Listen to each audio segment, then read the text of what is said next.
Olá amigos, bom dia, boa tarde, boa noite, aqui é Marcelo Fenol, cervejeiro caseiro há mais de 20 anos e vamos aqui falar mais um pouquinho sobre esses assuntos básicos, né? Essa série que eu estou começando a partir de hoje, ele vai envolver um pouquinho do conteúdo do meu curso que tem curso básico e tem um nível avançado. Na parte aqui do básico são 10 módulos, esses que vocês veem na tela. Também é possível acompanhar diretamente no meu site e nós vamos falar um pedacinho, né, da aula número 2, né, de equipamentos cervejeiros, né? Então vamos falar um pouco aí sobre torneiras, né, quais são os usos, os objetivos, as características das torneiras, né? Então a gente tem, durante o processo cervejeiro, vários momentos onde as torneiras são necessárias.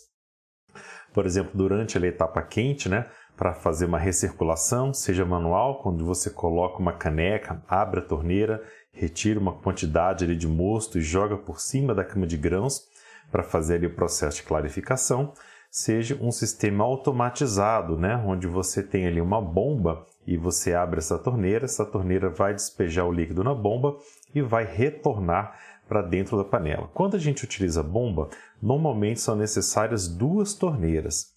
Uma embaixo, onde sai o líquido, e uma em cima, onde o líquido retorna. A primeira de baixo, ela tem uma função que a gente chama assim, abre e fecha apenas, tá? E a segunda de cima é onde a gente vai controlar o fluxo da recirculação. Então a gente tem que restringir o fluxo pela torneira de cima. É lá que a gente vai fazer regulagens entre o fechado, o meio aberto e o totalmente aberto.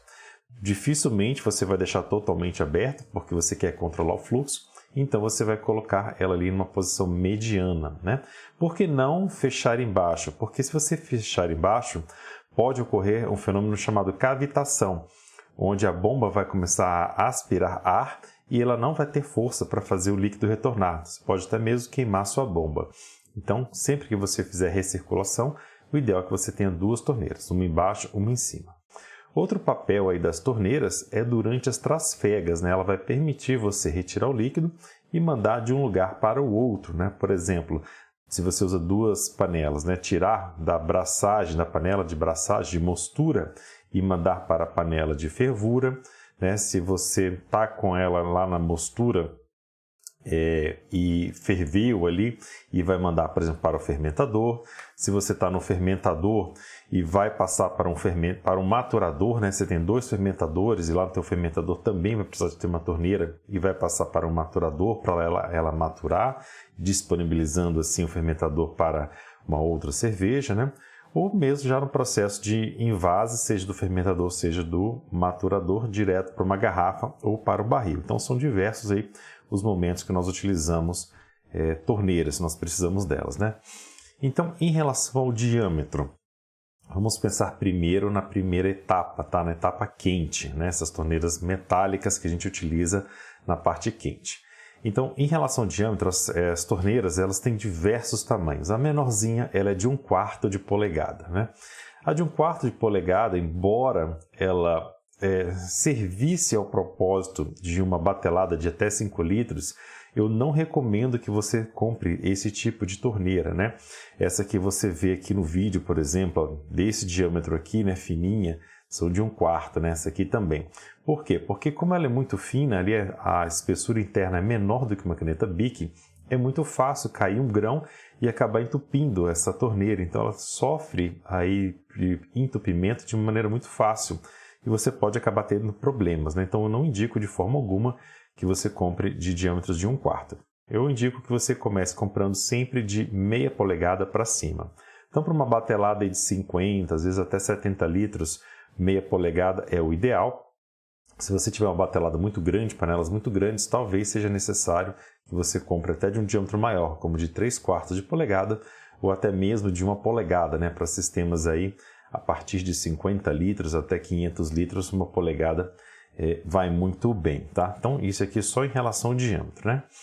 Em relação ao material, nós temos aqui vários tipos de material. Temos as torneiras de plástico, né? Como essa que você vê aqui na imagem da esquerda. A torneira de plástico ela usa somente embalde fermentador. Ela tem a característica de ser desmontável, então você pode soltar todas as partes dela, né?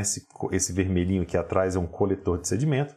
Temos a porca, temos aqui duas arruelas, temos o corpo da torneira em si, essa parte branca, e temos essa parte em L vermelha, que é efetivamente o registro que abre e fecha. Então, esse registro também você consegue deslocar, aperta ali por baixo, ele sai e facilita bastante a limpeza, né? Essas torneiras aí são bem baratinhas, na faixa de R$20, e são adequadas a baldes fermentadores. Você também pode usar torneiras de metal em baldes fermentadores. Duas vantagens da torneira plástica é que ela vira o registro ao contrário. Então essa pontinha que está para baixo aí, que mostra onde o líquido sai, você pode virar, rodar ela ao contrário, né? 180 graus, apontando para cima, e aí o seu balde fica reto. Não vai ter nenhum obstáculo da torneira que bata ali onde estiver apoiado, então você consegue proteger a torneira. E elas também são relativamente compactas, né? Ela tem mais ou menos ali uns 8 centímetros, 10 no máximo de comprimento, então fica mais fácil delas caberem dentro de uma geladeira, por exemplo. Depois nós temos essas torneiras de latão ou de bronze, que são normalmente utilizadas em sistema de gás, e essas eu não recomendo para você utilizar em cerveja. Elas enferrujam muito fácil, dão zinabre, geralmente são de diâmetro pequeno, diâmetro de 1/4, então eu não aconselho que vocês utilizem esse tipo aí que você vê no meio da tela, né? Bronze ou latão. São torneiras de jardim também, tá? Não vale a pena você investir nesse tipo de produto. Por fim, nós temos as de inox, são mais caras, né? Tem vida longa, dura muito, né? Algumas delas apresentam até peças de reposição, você pode trocar ali o elemento vedante, né? Um plástico que tem dentro dela que veda. Muitas suportam SIP, né? Que é aquela limpeza pesada com ácidos e soda cáustica, e tem um valor relativamente um pouquinho mais caro, mas nada exorbitante assim. Em relação às torneiras de inox, é importante frisar que elas existem de 2 tipos de diâmetro interno diferentes, e é muito importante que você saiba isso para você, quando for comprar sua torneira, compre a correta, já que o preço é praticamente o mesmo. Então tem uma que se chama passagem simples ou half port, né? Externamente as duas são muito parecidas, tá? Muito parecidas, como você vê aí na imagem da tela. A diferença vai estar numa impressão, que a de passagem plena geralmente vem escrito 1000 PSI ou alguma coisa nesse sentido. Mas quando você virar a torneira para você ver ali por dentro, você vai conseguir perceber a diferença entre elas. Então essa de passagem simples, a half port, ela tem um diâmetro encurtado ali, né? Uma restrição. Então uma torneira que ela é de um diâmetro de tensão, né? De rosca de meia polegada, na verdade o diâmetro interno dela é só de 1/4 de polegada. Então ela tem essa restrição e acaba propiciando aquele problema de entupimento que eu já falei. Então não compre torneiras do tipo half port, né? Compre sempre torneiras do tipo passagem plena, né? Full port, ou como eu falei, vem escrito 1000 PSI nela. O diâmetro interno é muitíssimo maior, né? É praticamente ali o dobro da half port, e ela não tem problema de entupimento. Ela tem um fluxo bem mais contínuo, muito mais fácil ali do líquido passar, não faz nenhum tipo de turbilhamento também quando o líquido passa, e é muito difícil esse tipo de torneira entupir, além de ser também mais fácil a própria limpeza dela. Então ele não tem esse diâmetro estreitado, né? No caso de uma torneira de meia polegada, que é essa que a gente mais utiliza, a half port ela vai ter o diâmetro interno ali aproximadamente de uma caneta Bic, e a full port aproximadamente ali de um dedo, tá? Dá para colocar o dedo por dentro se o seu dedo não for aí muito grosso. Então o diâmetro é bem maior, né?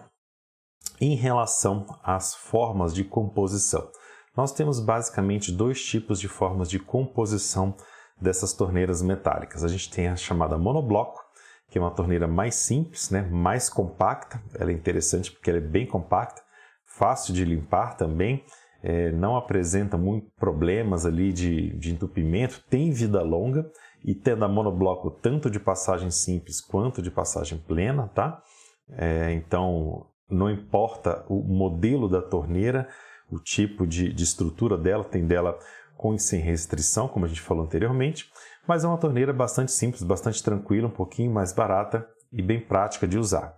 E tem também a chamada tripartida. A tripartida ela é totalmente desmontável, ela é feita em 3 partes, então ela tem as 2 partes externas são as partes que recebem rosca, né, que você pode ali, de um lado fixar a panela, de outro lado fixar um espigão para você coletar o líquido, e ela tem a parte central, que é a torneira em si, que é o elemento que fecha e abre, e esse modelo é desmontável. Então, no caso de peça de reposição, se você trabalha com muita intensidade, uma cervejaria, algo assim, eu recomendo que você utilize esse tipo de torneira, porque fica mais fácil de você eventualmente trocar o elemento que faz a vedação, né? O plástico interno ali que faz a vedação. Então, elas são um pouquinho mais caras, mas elas são bem maiores, tá? No comprimento dela em relação à monobloco, ela é bem maior, então vai te ocupar um espaço maior.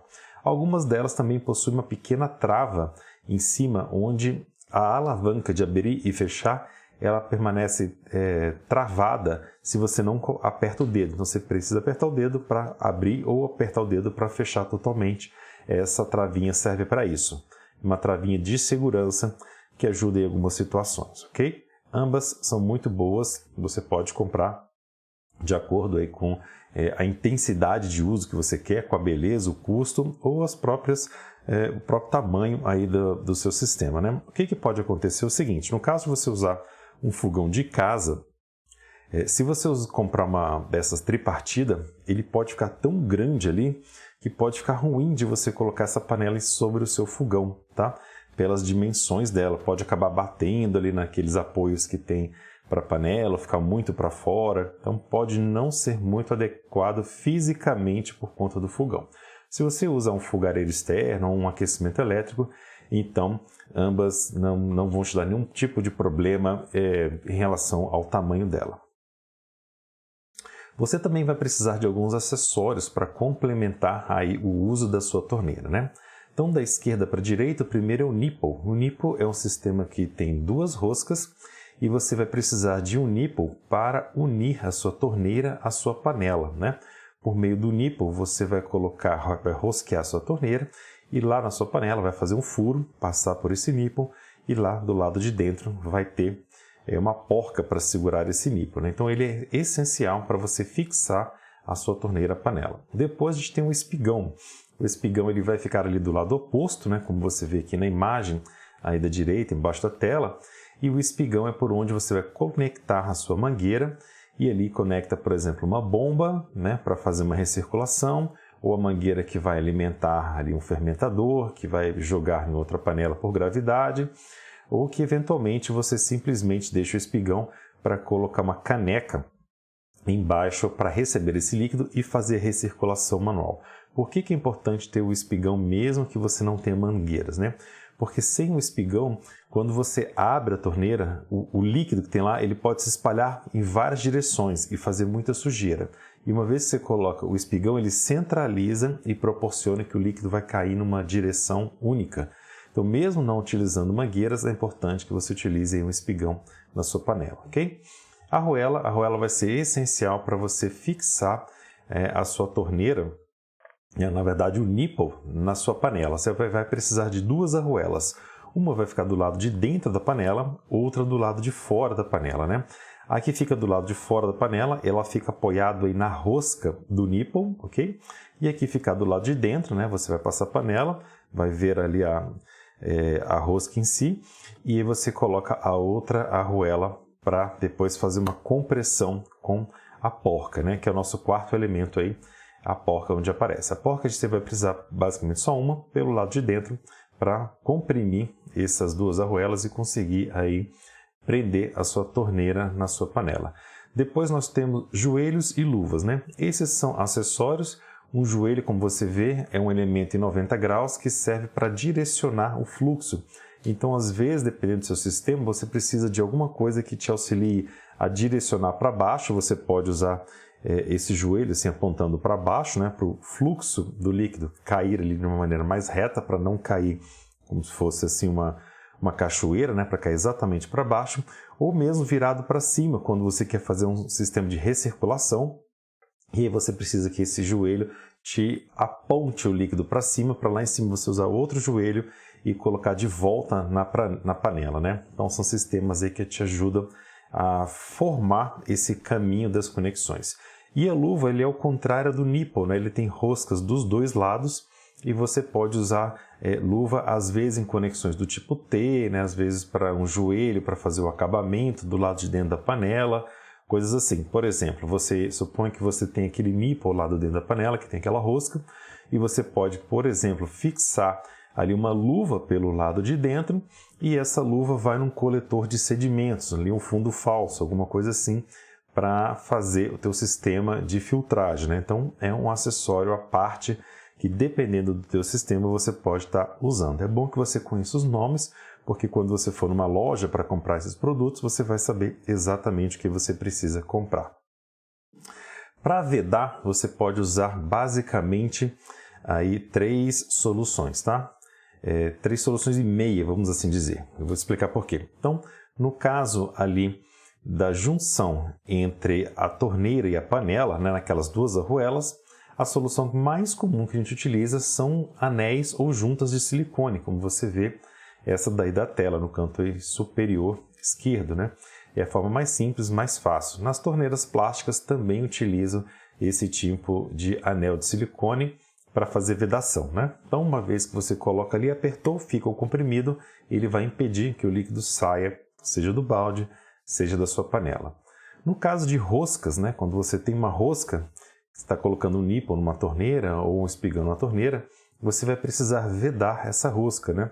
E com esse veda-rosca você vai evitar o vazamento por ali. Há basicamente 2 tipos. O mais comum é a fita veda-rosca, essa que você vê no canto superior direito, onde você passa umas 4 ou 5 vezes, é uma fita de teflon. E aí depois que você aperta, ela comprime, né, e veda todas as passagens ali, evitando o vazamento. E tem uma tecnologia um pouquinho mais recente, um pouquinho mais moderna, que é o fio veda-rosca, que é esse que você vê aí da Loctite. Ele parece com a fita, ele é mais fácil de ser aplicável, né? Ele não arrebenta ele fácil e permite uma vedação também totalmente eficiente, mas de uma maneira mais prática, mais fácil de fazer. Para aquela pessoa que trabalha com conexões diariamente, rotineiramente, vai fazer muita coisa, eu aconselho realmente o fio, porque ele é mais prático de se trabalhar.